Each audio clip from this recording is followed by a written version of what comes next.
Most of the projects that I work on, they are less of a message or a meaning, and I think rather they're a kind of invitation, right, to sort of reimagine your position, both in relation to these works, many of which people who know something about art history or maybe not will recognize, and being confronted with objects that are sort of floating in time. You know, maybe you reimagine your own position.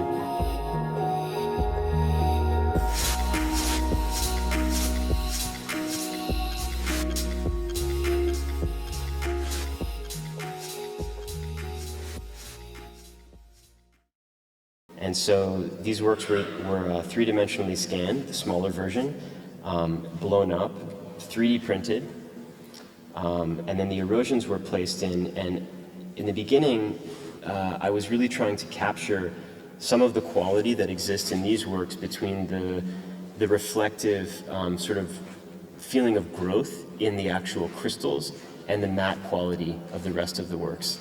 So you have a little bit of that quality of contrast. And you know, one of the other things about these works in particular, as well as the ones behind, although they appear as if they're in a state of decay, right? We assume that they're falling apart.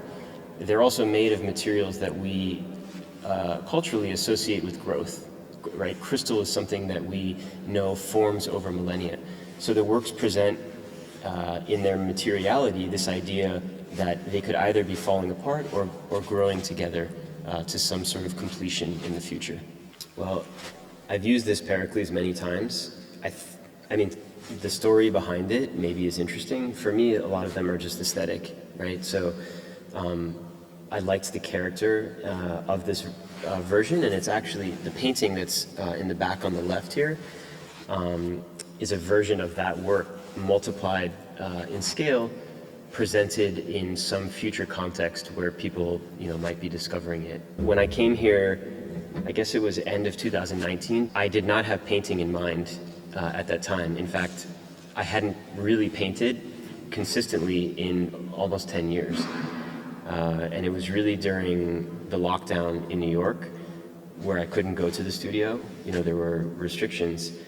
I started drawing heavily a lot again and painting, and moving into last summer is when I started to make these. But something, I mean, they're kind of perfect in this environment. And this gallery in particular, I think for an artist, context and the way a space feels, the way it sounds, what the texture, you know, of the space feels like, even the light, are so important for building a universe around the work. And this space is so unique for that. So I have a severe color blindness in a couple different areas of the spectrum, and one of the reasons why the paintings have always been in these muted tones is because of that. The paintings here were actually made, there's a company in the States called Golden Paints, and I had a lot of trouble when I was making paintings to actually mix.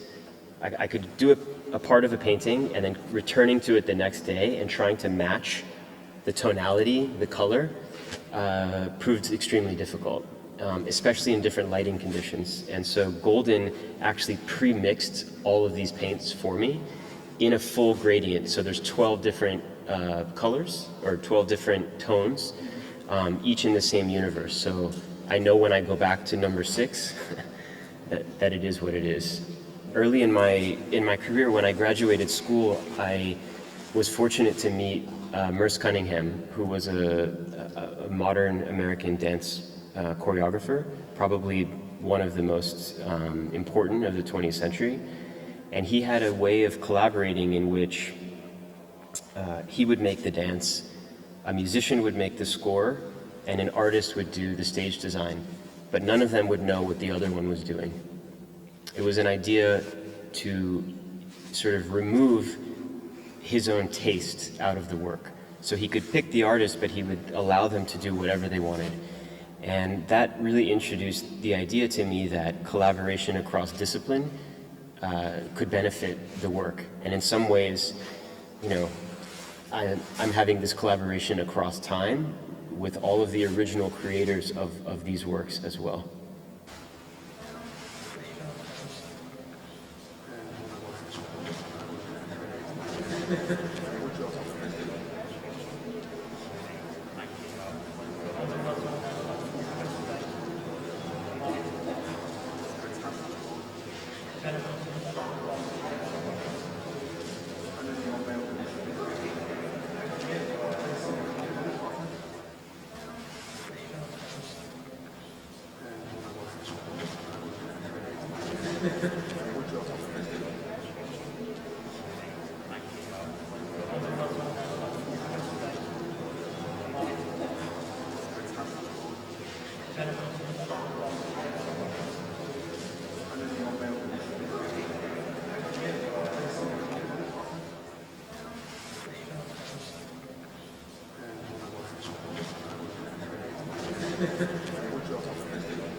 This is a version of Pericles, who was a Roman senator depicted as a soldier, coming out of battle.